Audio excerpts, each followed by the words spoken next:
इस वक्त पूरी दुनिया में, खासतौर पर अमेरिका में तज्जिए ये हो रहे हैं कि ये जो डेडलॉक चल रहा है ये एक ज़ीरो सम गेम है जिसमें अमेरिका ने लूज़ किया, ईरान ने गेन किया। अब ईरान के अंदर ये अमेरिका के अंदर ये एनालिसिस किए जा रहे हैं कि ईरान के अंदर ये अर्ज, ये ख्वाहिश 80% से ऊपर तजावज़ कर गई है लोगों में, या वो डिज़ायर 80% रीच कर गई है कि ईरान के पास अगले 18 महीने या 2 साल के अंदर जो है वो न्यूक्लियर वेपन्स होने चाहिए, क्योंकि अगर न्यूक्लियर वेपन्स होंगे तो इस तरह की पिटाई दोबारा ईरान की नहीं हो सकेगी। क्योंकि अमेरिका भी ईरान को सिक्योरिटी अम्ब्रेला या सिक्योरिटी गारंटी नहीं दे सकता। इसकी वजह यह है कि अमेरिका अगर सिक्योरिटी अम्ब्रेला दे भी दे ईरान को कि जी ईरान पे फर्दर एग्रेशन नहीं होगी, तो इजराइल की जिम्मेदारी कौन लेगा? और इजराइल के मुतल्लिक तो अमेरिका के प्रोफेसर इंटेलेक्चुअल्स ये कह रहे हैं कि इजराइल इतना पागल हुआ हुआ है इस वक्त शिकस्त के उसके अंदर कि वो ये भी कर सकता है कि वो न्यूक्लियर हथियार इस्तेमाल कर दे किसी को बताए बगैर ईरान के ऊपर। ये वहाँ के इंटेलेक्चुअल्स जो हैं ये भी स्टडी इस वक्त और एनालिसिस कर रहे हैं। ज़ुबैर साहब, न्यूक्लियर वेपन्स पे आ जाते हैं। इस वक्त एनालिसिस ये हो रहा है कि ईरान को रियलाइजेशन हुई है इतनी फैटी खाने के बाद, स्टेट ऑफ हॉर्मज़ वाली बात तो हो गई कि अब तो न्यूक्लियर वेपन्स जो है ना और टेक्नोलॉजी वो भी किसी को नहीं देनी, ये न्यूक्लियर मवाद भी किसी को नहीं देना। ये इट्स नॉट अ मामला ऑफ ईगो, इट्स अ मामला ऑफ स्ट्रेटेजिक सिक्योरिटी। तो आप इसको किस तरह देखते हैं? क्योंकि एक ज़माने में पूरी दुनिया हमसे भी न्यूक्लियर वेपन चाहती थी, लेकिन हमने खामोशी से बना लिया अफगान जिहाद की आड़ में। अब अगर वो अपनी कामयाबी की आड़ में न्यूक्लियर वेपन्स बनाना चाहें तो किस तरह रुकेंगे और किस तरह मामला हल होगा? सर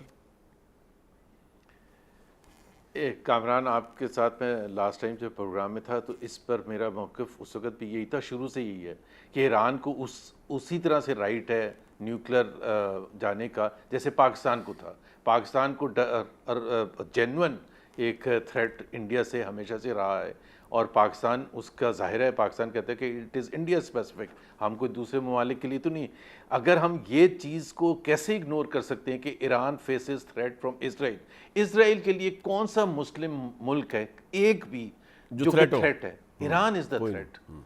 और मतलब आप जिस एंगल से भी ले लें, जी जी, बाकी सारे तो सब दोस्ती भी करना चाहते हैं। मैं ये नहीं कह रहा कि दोस्ती नहीं करनी चाहिए, बट बाकी सब के लिए Israel is no more an issue as it was say 30-40 years ago कि जी इसराइल की एग्जिस्टेंस ही नहीं एक्सेप्ट करते थे। फिर 2 स्टेट सोल्यूशन आ गया, वो 2 स्टेट सोल्यूशन पर भी कॉम्प्रोमाइज़ कर लिया तकरीबन सब ममालिक ने। गाजा पर भी कॉम्प्रोमाइज़ कर लिया, बोर्ड ऑफ पीस के मेंबर सब बन गए, सारे मुस्लिम ममालिक ही है ना।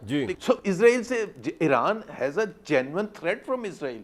और वो किस तरह से ये एक्सेप्ट कर सकता है कि जी दुनिया उनको बताए जबकि वो जंग जीत चुके हैं? So why would they accept dictation from anyone else? और सबसे बड़ी बात ये है कि मैं सिर्फ जो अभी खुर्रम ने भी बात की थी, देखें एक बड़ा क्रिटिकल मोमेंट आया था इस जंग में, जो खुर्रम ने जिसका जिक्र किया कि ट्रंप ने कहा था कि जी हमारा तो कोई ऐसा डायरेक्टली ताल्लुक भी नहीं है, जो जिनका ताल्लुक है वो जिसमें चाइना है, रशिया है, इंडिया है, पाकिस्तान है, तमाम ममालिक है। और तीसरी चीज़ कि ये इट ऑल्सो शोज़ कि हम कितने मासूमाना तरीके से एक्सपेक्ट कर रहे थे with in a matter of few days of the war. Cease fire अभी तक कंप्लीट इम्प्लीमेंट नहीं हुई है कि हम एक बेस्ड एग्रीमेंट एक्सपेक्ट कर रहे थे, जिसमें आपने खुद कहा कि इसराइल भी तो पार्टी है, लेबनान भी तो पार्टी है हमें। और फिर इतने पेचीदा मसाइल जो हैं between US and Iran 47 years है, जिसमें ज़ुबैर साहब मैं आपको बताता हूँ, देखिए मामला बताऊँ क्या है, मामला हो चुका है ख़राब। ज़ुबैर साहब, अभी प्रेसिडेंट ओबामा ने एक इंटरव्यू दिया रिसेंटली, और वो इंटरव्यू अगर आप और मैं थोड़ा सा सुन लेना उसका कुछ हिस्सा, तो हमें अंदाज़ा होगा कि मामला जो पहले चल रहा था उससे मामला कितना बिगड़ चुका है। और इस वक्त हमारे कहने से, किसी के करने या कहने से कुछ नहीं फर्क पड़ेगा, क्योंकि ऑब्वियसली चाइना भी एक न्यूक्लियर पावर है, हम भी एक न्यूक्लियर पावर है। हम किस मुंह से ईरान को कहें कि न्यूक्लियर वेपन ना रखो?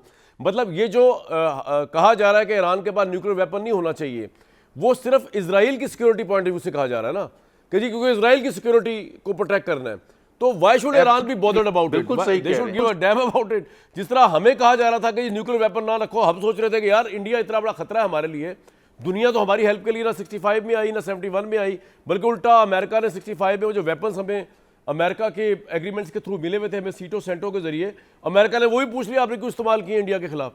तो इस सिचुएशन में हर कंट्री ने जब खुद सर्वाइवल करना है, तो ओबामा ने जो डील की थी वो आई थिंक एक्स्ट्राऑर्डिनरी, ट्रम्प ने उसको बेड़ा गर्क किया है। तो प्रेसिडेंट ओबामा बता रहे थे कि 2015 का जो उन्होंने एग्रीमेंट किया था न्यूक्लियर मामले से ईरान के साथ, वो 97% न्यूक्लियर एनरिचमेंट उनकी खत्म हो गई थी without firing without putting single fire. जंग तो बड़ी दूर की बात है। तो अमानुल्लाह साहब ने हमें ज्वाइन कर लिया। सर हम ये बात कर रहे थे, आपका कनेक्शन फेल हो गया था बीच में मियां सलाहुल्लाह साहब, कि ईरान को तो अब चल गया पता। ईरान में रिपोर्ट्स ये आ रही है कि 80% ईरानियन समझते हैं कि न्यूक्लियर वेपन्स हमारी बका के लिए ज़रूरी है, क्योंकि अमेरिका चला भी गया, अमेरिका गारंटी दे भी दे, इजराइल की कौन गारंटी देगा कि इजराइल हम पे अटैक नहीं करेगा? तो ईरान को कौन रोक सकता है सर अब न्यूक्लियर वेपन्स रखने से? ये अगर आप पूरी हिस्ट्री देखें, इंडिया की, पाकिस्तान की और इसराइल की, जी और उससे पहले दूसरे कंट्रीज की भी देखें, सब ने ऐसे ही तैयार किया है अपना वेपन, एटम बम को। बिल्कुल बिल्कुल। न्यूक्लियर की तरफ गए हैं, न्यूक की तरफ गए हैं, इसी तरह गए हैं। और पाकिस्तान को आपने सही कहा कि अफगानिस्तान की वजह से मौका मिल गया, थोड़ा सा उन्होंने लीनियंट ना हम पे रखा, हालांकि हम पे भी बहुत प्रेशर था। इस्लामिक बम और इस तरह की बड़ी किताबें छपती थी और इसमें लेटरबाजी भी होती थी, सारा कुछ होता रहा।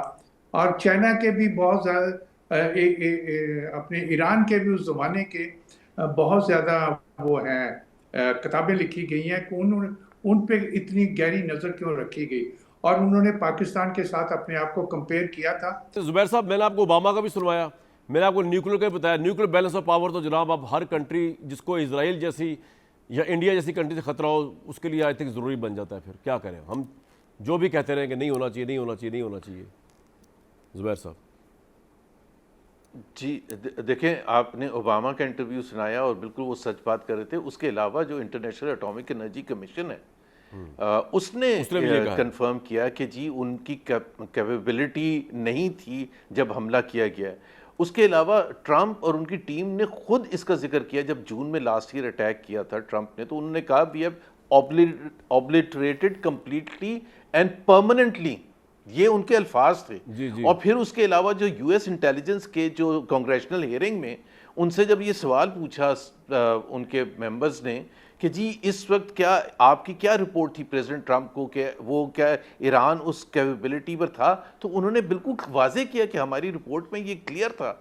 जो ओबामा साहब ने भी जिक्र किया कि जी वो यूएस इंटेलिजेंस के हिसाब से Iran was not into making a bomb, या इन्होंने बाद में शोर मचाना शुरू कर दिया। लेकिन जुबैर साहब माजी को छोड़े, अब तो आपको क्या लगता है, अब तो उनकी टेंशन नहीं होगी कि बनाए एट एवरी कॉस्ट ईरानियंस की? देखे ना, इरानियंस ने they have von a great war, let's not under estimate the significance of their victory. ये बहुत बड़ी जंग है, एक मिलिट्री माइट सबसे सुपर पावर प्लस इजराइल।